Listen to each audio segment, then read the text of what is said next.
kasama natin kontrobersyal. Etong si Mayor Gungun Gika ng Dumanhog sa Cebu. Mayor, live kayo sa RMNDZ XL sa Manila. Si Radyo Man Lourdes. Good afternoon. Good afternoon, ma'am. Good afternoon, everyone, to your listeners. Good afternoon, Metro Manila. Nako, hindi good afternoon ngayon, Mayor. Pasensya na. Grabe Mayor, sandali. Wala namang rally dyan sa area mo, no?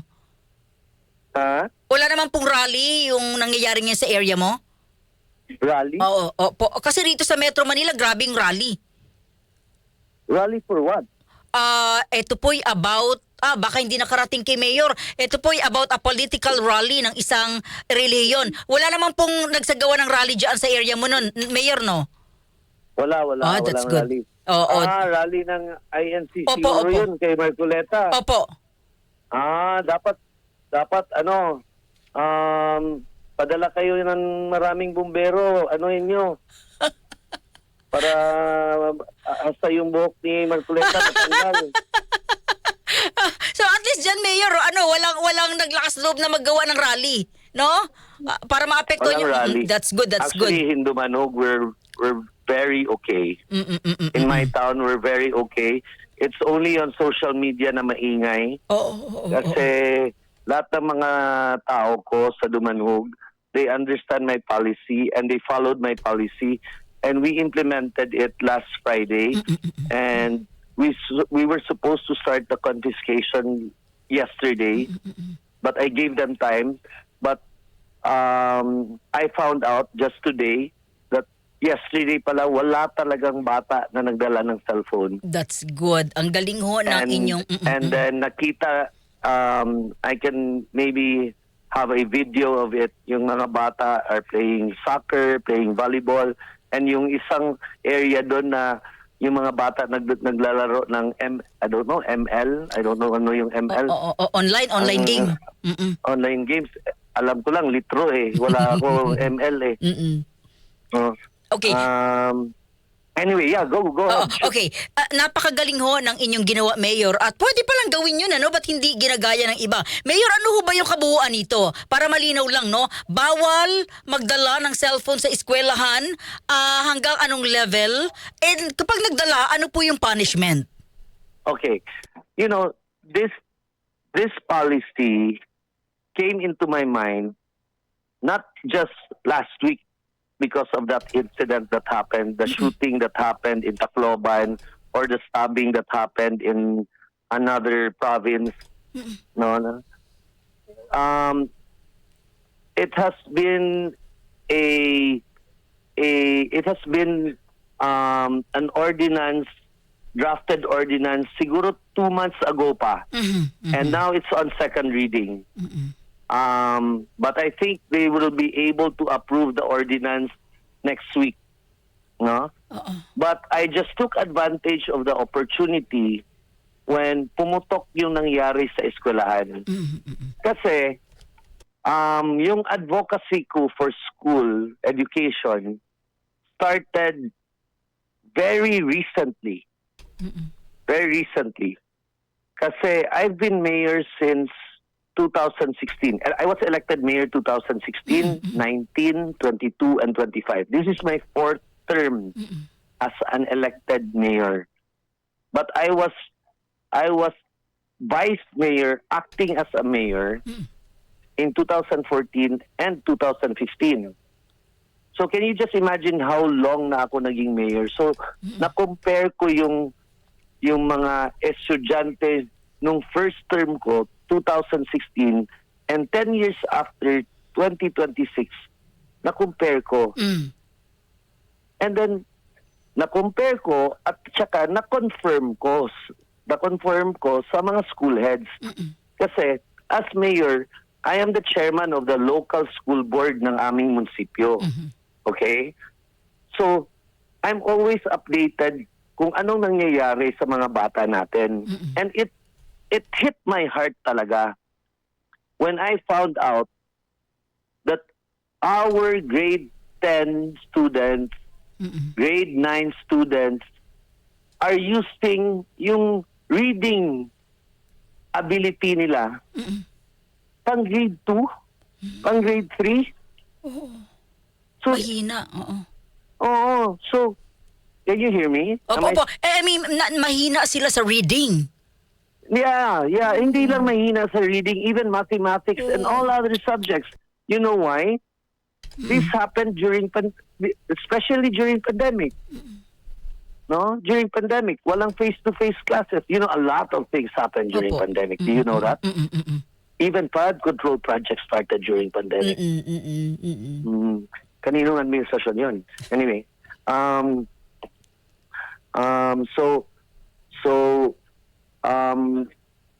the first thing I did, I'm not sure, I'm not sure if I'm the only LGU who did this.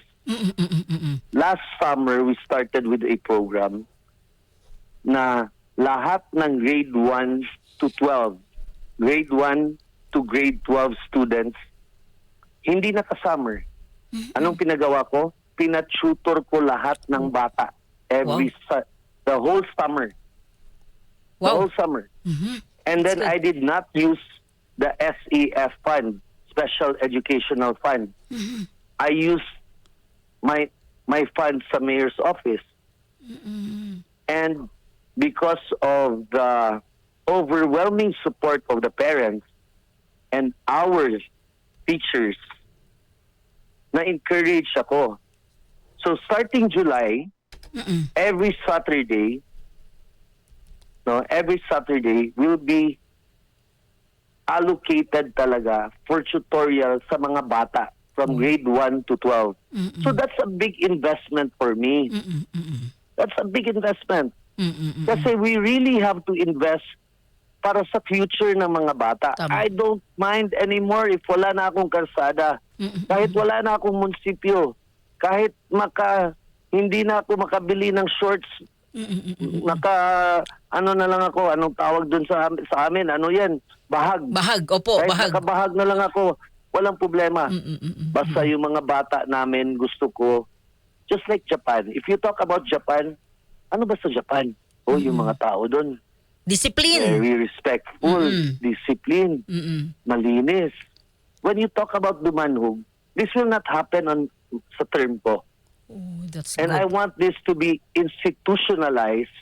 I want this na maordinansa talaga yung programa na ito and funded talaga every year by the next mayor and in the future. Kasi gusto ko na yung mga bata namin,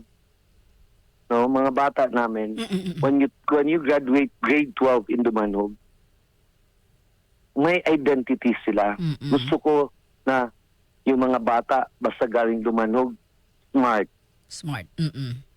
Magaling magbasa, magaling sa math, sa science, lahat. disiplinado, respectful, good character, God-fearing, honoring their father and mother. No? Yun ang gusto ko. That's good. So Opo. what did I do? In order to achieve this, we are not just gonna tutor the children.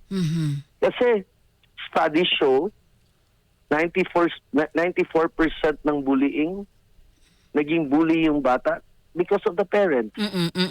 Kasi yung mga parents nag-aaway sa harap ng bata. Binubugbog yung Nanay. yung nanay Oo. or yung tatay binubugbog Opo. or ng babae yung tatay. So we also have part of this program. We're also investing on giving a training and seminar sa mga parents ng mga bata. That's good. Okay? Napakaganda. That's a different Oo. one. Oo. Ang title doon, The World Needs a Father. Because do you know that 97% na nasa loob ng presuhan, wala silang tatay? 94% ng mga pukpok, I'm sorry to use the Yes, word, yes. wala silang tatay. Oh. And if yung nanay mo is religious, chances of the children being religious is only 40%. But if yung tatay is religious, chances of the children to be religious, nasa 92%. What I'm trying to say, Aha. very influential yung tatay Father. sa buhay ng mga bata. It doesn't mean wala silang tatay, no? But absentee na tatay, walang pakialam, hindi nagpakabana sa amin sa Bisaya. Opo. Oh. Hindi nag-spend time.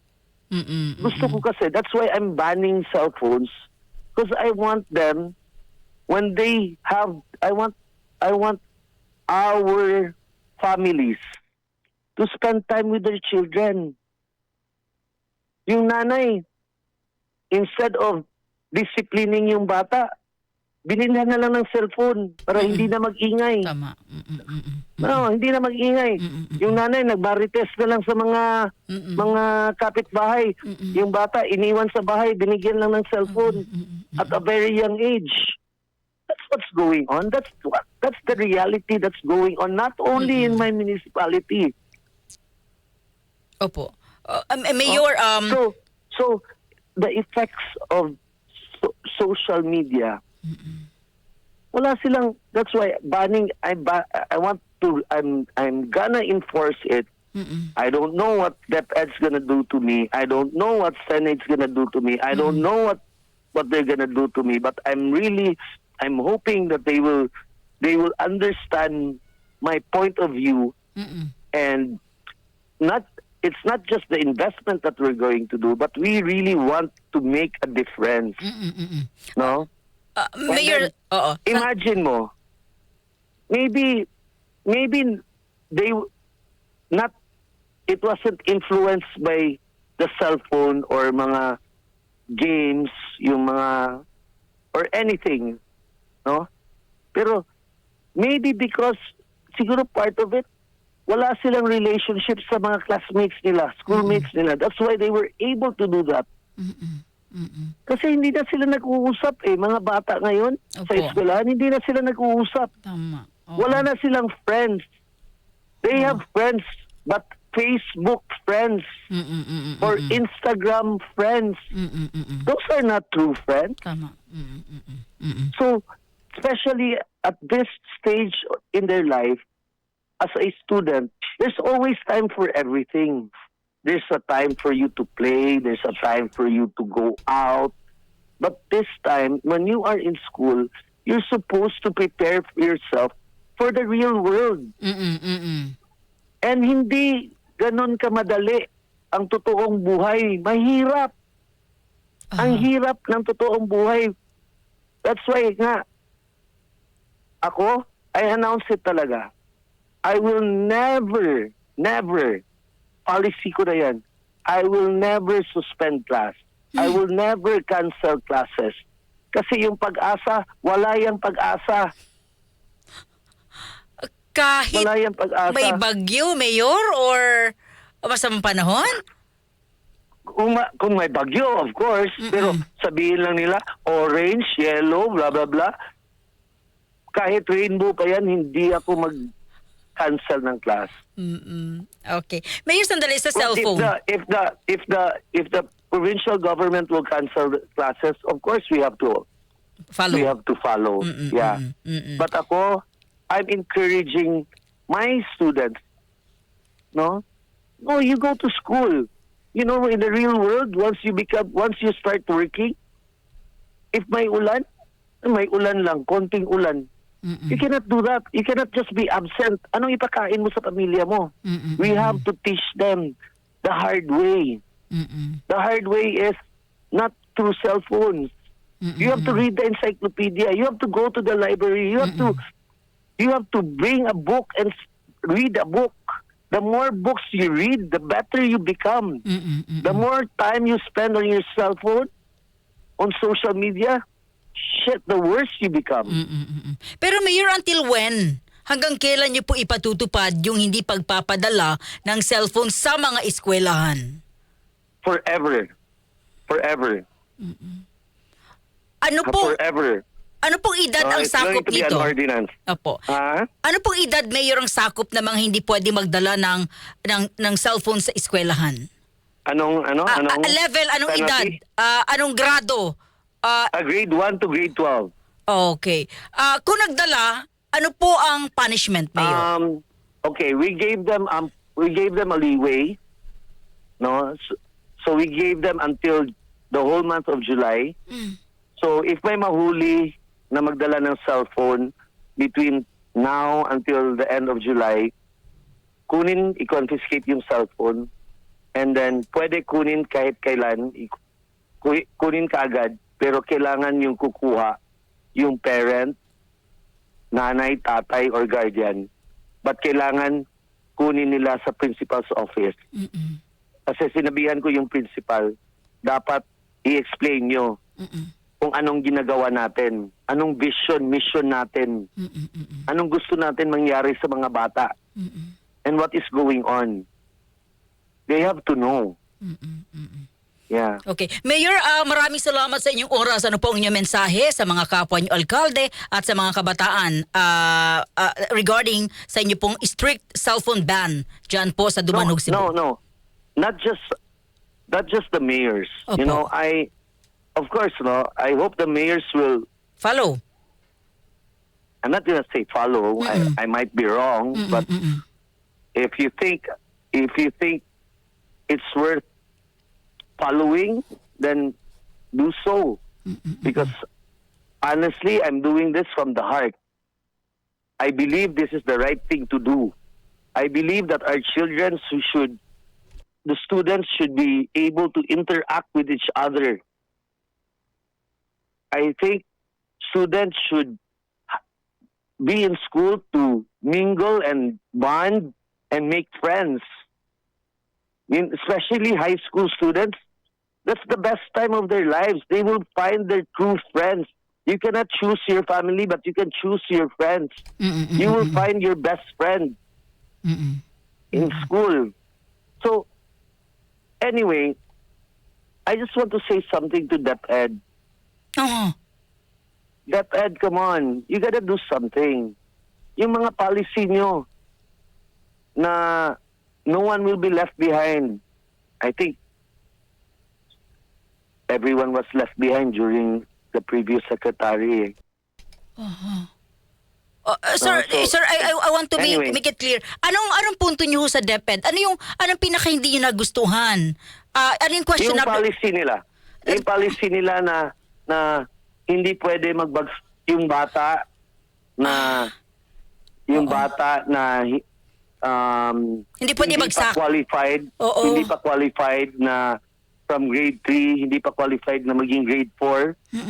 Pero pinapasa na lang ng maestra kasi yung policy nila, they have to do home visit 3 times before they can fail a student.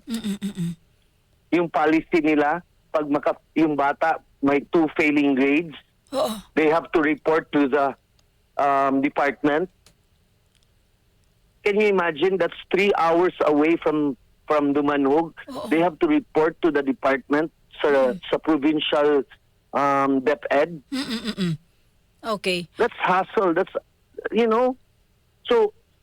So instead, me naman, I'm doing something proactive naman. I don't have to fight their policy and whatever their guidelines. So what I did, wala. I don't care anymore if wala akong infrastructure projects. Ginawa ko na lang, programa, tutorial. Opo. Mayor, salamat po sa inyong oras. Napakaganda po ng inyong mga sinabi at ng programa. Mabuhay po kayo. Thank you, Mayor, sa oras. Thank you. God bless.